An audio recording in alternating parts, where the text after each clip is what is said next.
நம்ம இப்போ வெஜிடபிள் பிரியாணி செய்கிறோம். டக்குன்னு நம்ம யாராவது கெஸ்ட் வந்துட்டாங்க, ஹாஸ்டல் பசங்க இவங்கெல்லாம் டக்குன்னு செஞ்சுக்கலாம். நம்ம பொருளை வச்சு நாம் இதை செஞ்சுக்கலாம். இப்போ எல்லாம் பிரியாணிக்கு போடுற கல்பாசி, மராட்டி மொக்கு, ஏலக்காய், பிரிஞ்சி இலை இதெல்லாமே போட்டோம். இப்போ இது வந்து பொரிஞ்சிருச்சு. பொரிஞ்சு வெட்டி நம்ம இஞ்சி பூண்டு அரைச்சி வச்சுருக்கிறதுல நம்ம போடலாம். அடுத்தது வெங்காயம், 2 தக்காளி, பெருசாக ஒரு வெங்காயம் இருந்தால் போதும், 2 சின்ன தக்காளி 2 போட்டுட்டு நல்லா வணக்கணும். தக்காளி நல்லா வணங்கிடுச்சு. இப்போ வந்து கேரட்டு, பீன்ஸு போட்டு நல்லா வணக்கலாம். அது கூட கொஞ்சமாக நான் மீல் மேக்கர் எடுத்து வச்சுருக்கேன். இது சுடுதண்ணியில் போட்டு தண்ணியெலாம் இடிச்சுட்டு மீல் மேக்கர் எடுத்து வச்சுருக்கேன், அதையும் போட்டேன்.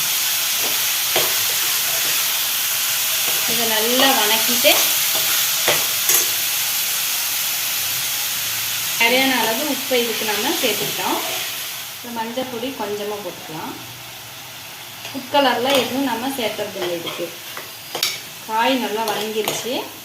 நம்ம இப்போ மிக்சியில் புதினா, பச்சை மிளகா, பட்டை, லவங்கம், சோம்பு இதை அரைச்சி வச்சுருக்கேன். அதை வந்து இதோட சேர்த்திக்கிறோம். இதுதான் இதுக்கு ரொம்ப டேஸ்ட் கொடுக்கறதே இதுதான். காய் நல்லா வதங்கிருச்சு. சுடுதண்ணி வச்சு தான் ஊற்றணும், பச்சை தண்ணி ஊற்றக்கூடாது. நம்ம பச்சை தண்ணி ஊற்றினோம்னா டேஸ்ட்டு நல்லா இருக்காது. சுடுதண்ணியை தான் ஊற்றணும்.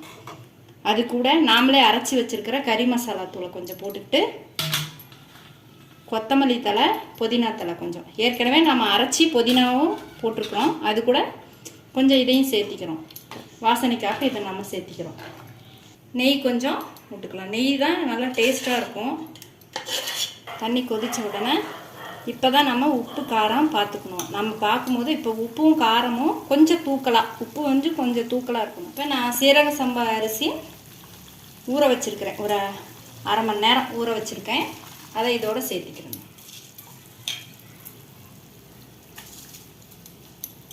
வேறு எந்த ரைஸ்னாலும் போடலாம், இது கொஞ்சம் டேஸ்ட்டு நல்லாயிருக்கும். ரைஸ் போட்டுட்டு நல்லா ஒரு கலரி விட்டுக்கணும். இல்லைன்னா அடி பிடிக்கிற மாதிரி ஒரே பக்கமாக ரைஸ் இருந்துச்சுன்னா நல்லா இருக்காது. எல்லா பக்கமும் நல்லா ஒரு கலரி விட்டுட்டு ஒரு 2 விசில் விட்டு இறக்கணும்னா பிரியாணி ரெடி ஆகிடும். பிரியாணிக்கு இப்போ நம்ம 2 விசில் விட்டு நிறுத்திட்டோம். இதில் லெமன் கொஞ்சம் அப்படியே லேசாக அப்படியே இது பண்ணி விட்டுட்டு சாப்பாடை இது பண்ணிங்கன்னா நல்லா உதிரியாக சாதம் நல்லா ஜம்முன்னு வந்துடும்.